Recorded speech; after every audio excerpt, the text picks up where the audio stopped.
Searching for peace? Welcome to Adullam. At Adullam, find the solace you need and the encouragement you seek. A place where your soul can rest and your heart can heal. Embrace the calm and let hope blossom. Adullam, a refuge for the weary. Your journey to peace starts here. Some people want influence without humility. They want to be seen but not corrected. They want honor but refuse surrender. But the truth is, pride isolates while humility restores. And in a world obsessed with self, God still calls us to die to self. This is our Adullam, where hidden seasons build humble hearts. We are living in a generation that celebrates self-elevation, that says, be louder, be bigger, be more important, be the center. But when everything becomes about self, relationships break, and leadership becomes manipulation, and love becomes control, and even correction becomes offense. And this is where narcissism begins.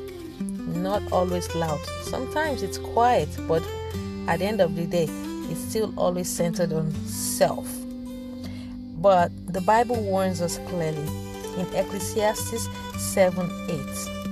The end of a matter is better than its beginning, and patience is better than pride. Pride makes people impatient. They want recognition now. They want validation now. They want to be understood, but they refuse to understand others. Because a humble person listens, a narcissistic person deflects, a humble person reflects, a narcissistic person blames. God is not attracted to ego. Really, God is just drawn to humility. Because look at Isaiah 66:2, where it says, "But this is the one to whom I will look, he who is humble and contrite in spirit and trembles at my word." Notice God says he looks toward the humble, not the talented, not the loud, not the self-promoted, the humble. Narcissism only builds platforms, but it is humility that builds character and will maintain certain things. And because character is that thing that will just sustain you when the spotlight fades, when you're done with your 15 minutes of fame, it is that character is what will sustain you. Proverbs 29:23, a man's pride will bring him low, but a humble spirit will obtain honor.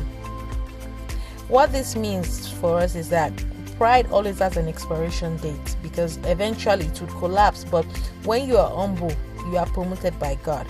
And also, some people think that humility means weakness, but it does not. It just means strength under control. It means being teachable. It means choosing growth over ego. Let me show you something. Look at Micah 6:8. It says, "He has shown you, O man, what is good." And what does the Lord require of you? To act justly, love mercy, and walk humbly with your God. God did not say dominate. He did not say control. He said walk humbly. So narcissism would demand attention, but it is humility that gives attention. Narcissism will seek praise, but humility will seek growth. Narcissism resists correction. Humility welcomes refinement. The truth is that you cannot grow while protecting your ego. Yes, and there's a part of the Bible that supports that. James 4:10. It says, "Humble yourselves before the Lord, and He will lift you up." You do not have to lift yourself. God will do it, but only after humility. Pride builds walls. Humility opens doors. And the people God trusts the most are the ones who stop trying to be the greatest and simply choose to be surrendered.